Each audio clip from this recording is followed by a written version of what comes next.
بسم اللہ الرحمن الرحیم۔ السلام علیکم ناظرین، میں ہوں احسن حمید راجہ اور آپ دیکھ رہے ہیں پروگرام کشمیر ڈیبیٹ۔ ناظرین، آپ کو بتائیں کہ آج ہمارے ساتھ جو مہمان ہیں منصور عبدالواری سینئر تجزیہ کار ہیں، اور دوسرے جو ہمارے مہمان ہیں یو کے سے، انہوں نے ہمیں کال کے ذریعے جوائن کیا ہے، رانا بشارت علی خان چیئرمین ہیں انٹرنیشنل ہیومن رائٹس موومنٹ کے۔ ہم بات کریں گے مقبوضہ کشمیر کے حوالے سے اور خاص کر کے آرمی چیف کے حوالے سے بات کریں گے، کیونکہ وہ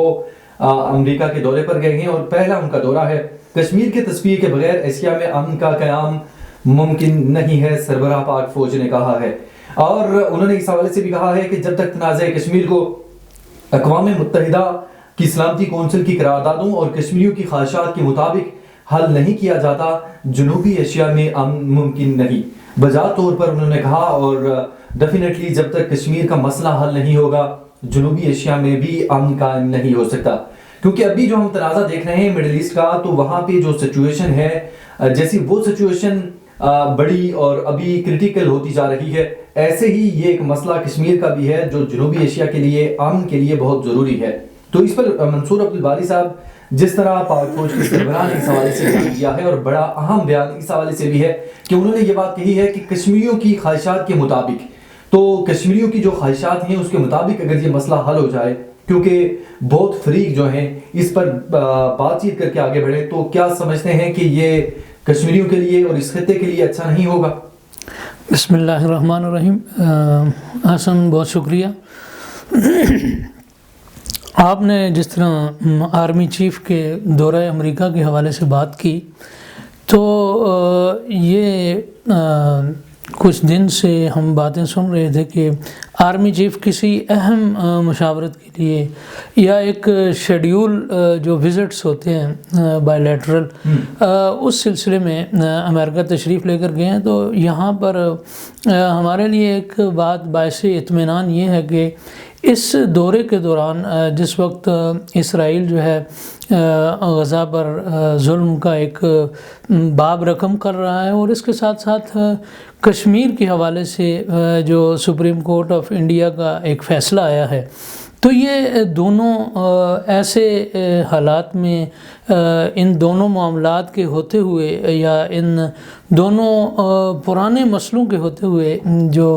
آرمی چیف کا دورہ اور پھر اس دورے کے دوران جو ہے انہوں نے سب سے اہم بات جو ہوئی ہے کل کے ڈیٹ میں، وہ یہ کہ جو general secretary Antonio Guterres United nation کے، ان کے ساتھ بھی آرمی چیف کی جو ہے ملاقات ہوئی ہے، اور انہوں نے یہ دونوں مسائل جو ہے جنرل سیکرٹری یونائٹڈ نیشن کے سامنے رکھے ہیں کہ مسئلہ فلسطین اور کشمیر۔ اچھا، اس میں جو اہم بات ہے کشمیر کے حوالے سے وہ یہ ہے کہ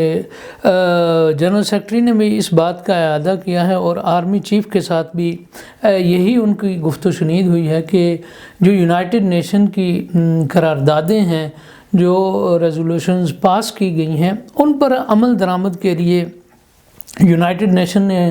ایک ہم یہی کہیں گے کہ سمبولک اظہار یکجہتی کا فی الحال اظہار کیا ہے، کیونکہ یہ جو ریزولوشنز ہیں پچھلے کئی ڈیکڈ سے پاس ہوتی آ رہی ہیں، 76 ایئرز اولڈ ہو گئے ہیں اس قراردادوں کو پاس کرنے کی جو پوری ایک لائف ہے، 76 ایئر اولڈ میں کہوں گا اس کو۔ اچھا، اس میں جو آرمی چیف کا ایک موقف ہے، یا آرمی چیف نے جو امریکن جو آرمی پرسونلز ہیں ان کے ساتھ جو بات چیت کی ہے، اور جو ISPR کا موقف سامنے آیا ہے، اس میں تمام چیزوں کی جو اگر ہم کرکس نکالیں یا لب لباب نکالیں، تو وہ یہی ہے کہ موجودہ جو حالات ہیں یا موجودہ جو سینیریو چل رہا ہے انٹرنیشنل لیول پر، اور خصوصاً اسرائیل کے مظالم کے حوالے سے، انڈیا کے مظالم کے حوالے سے، تو اس پورے سینیریو میں آرمی چیف کا یہ دورہ ہے، یہ بہت اہمیت کا حامل ہے۔ اب اس کے جو نیکسٹ ریزلٹس جو ہیں یا فروٹس کے آئیں گے، یہ ایک بعد کی بات ہے، لیکن کرنٹلی ہمیں اس سینیریو میں جب ہم دیکھتے ہیں کہ آرمی چیف وہاں گئے ہیں، تو اس میں دو چیزیں بڑی اہم ہیں۔ ایک تو ایسے کرٹیکل کنڈیشن میں ان کا دورہ امریکہ جس میں انہوں نے فلسطینیوں کو بھی کھل کر حمایت کی اور اس کے ساتھ ساتھ مسئلہ کشمیر کے حوالے سے ان کی امریکنز جو ریپریزنٹیٹر ہیں یا آفیشلز ہیں ان کے ساتھ بھی بڑی مثبت گفتگو ہوئی، اور اس کے ساتھ ساتھ جو یونائٹڈ نیشن کے جنرل سیکرٹری ہیں ان کے ساتھ بھی۔ اور ایک بات جو میں مزید اس میں انکلوڈ کروں گا وہ یہ کہ جو امریکن ریپریزنٹیٹرز ہیں یا جو وہاں کے آفیشلز ہیں انہوں نے بھی جو مسئلہ کشمیر کے حوالے سے ایک مثبت اور ایکٹیو رول ادا کرنے کی حامی اس دورے میں بھری ہے، جو کہ پچھلے جتنے بھی آرمی چیفز آتے رہے ہیں یا پاکستان سے ڈیلیگیشنز جاتے رہے ہیں ان کی ان پوری جو دوروں کی رویداد ہے اس میں ہمیں نظر نہیں آتی، لیکن اس دفعہ بڑا بلنٹلی اور واشگاف الفاظ میں امریکنز نے بھی کہا ہے کہ مسئلہ کشمیر کے حل کے بغیر جو جنوبی ایشیا ہے اس میں امن کا قیام ممکن نہیں۔ جی بالکل ٹھیک ہے۔ رانا بشارت علی خان ہمارے ساتھ یوکے سے کال کے ذریعے موجود ہیں، آپ کو خوش آمدید بھی کہیں گے، اور ساتھ ہم بات کریں گے یہی آرمی چیف کے حوالے سے کہ جو اقوام متحدہ کے جنرل سیکرٹری سے بھی ان کی ملاقات ہوئی۔ میں رانا صاحب آپ سے پوچھنا چاہوں گا کہ جو مسئلہ فلسطین ہے وہ ہم دیکھ رہے ہیں کہ اکتوبر کے مہینے سے ابھی تک سٹل وہ ایسے ہی چل رہا ہے۔ وہاں کی جو سچویشن ہے اس پر جو اقوام متحدہ کے جنرل سیکرٹری ہیں بار بار وہ زور دے چکے ہیں، بائی فورس وہ کچھ نہیں کر سکے، نہ ان کے پاس اتنی طاقت ہے، یا آپ یہ کہہ سکتے ہیں کہ کچھ بھی مطلب کہ ان کی طرف سے صرف مذمت کے علاوہ یا بات چیت کے علاوہ انہوں نے کوئی کام ایسا سچ نہیں کیا۔ میں آپ سے یہ پوچھوں گا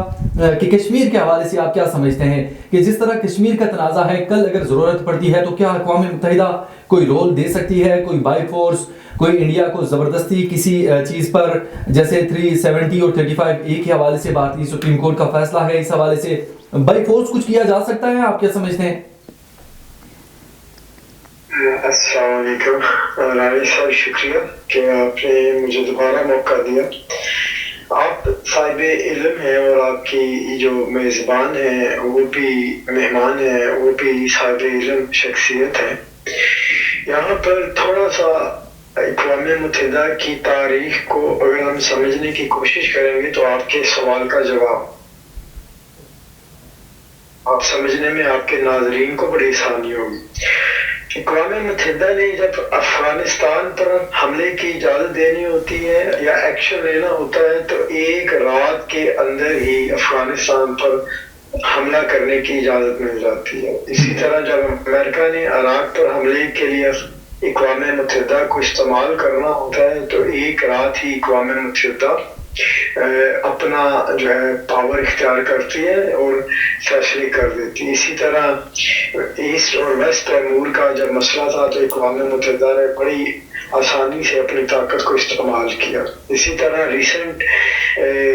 سیناریو میں اگر ہم دیکھتے ہیں یوکرین اور رشیا کے معاملے میں، یوکرین کے لیے جو کچھ اقوام متحدہ کر سکتی تھی اپنی طاقت کا استعمال کرتے انہوں نے کیا، لیکن بدقسمتی یہ ہے کہ اس کے متبادل جب ایسے مسائل پہ گفتگو کرنے کی ضرورت ہوتی ہے اقوام متحدہ کو یا اپنے اثر و رسوخ اختیار کرنے کی ضرورت ہوتی ہے تو اقوام متحدہ ایک بے بسی کا مناظر پوری دنیا کو دکھاتا ہے۔ پچھلے 75 سال سے کشمیر کے مسئلے میں اقوام متحدہ کا جو رول رہا ہے سوائے وہ بیان بازی کے علاوہ کچھ بھی نہیں۔ ایسی بیان بازی تو آپ کسی 10 سال کے بچے کو اقوام متحدہ کے اسٹیج پر بٹھا دیں، وہ اس سے زیادہ جذباتی اور اس سے زیادہ اشتعال انگیز تقاریر کر کے کشمیر کے مسئلے پہ بات کر سکتا ہے، لیکن کیا ان کی تقاریر، ان کے بیانات، ان کی قرارداد، ان کی کانفرنسز کشمیر کے مسئلے میں حل کرنے میں میرے کو مدد دے رہی ہے؟ میرا خیال ہے کہ آپ تمام لوگ ایگری ہوں گے کہ اقوام متحدہ کی کوئی بھی کوشش کشمیر کے لیے کبھی بھی کوئی مثبت رزلٹ لے کر نہیں آئی، اور بالکل اسی طرح ہے فلسطین کا ایشو بھی ایک لمبے عرصے سے، بلکہ بدقسمتی یہ کہ فلسطین کا ایشو پیدا کرنے والا ہی اقوام متحدہ کی وہ قراردادیں ہیں جس کی وجہ سے یہ مسئلہ بھی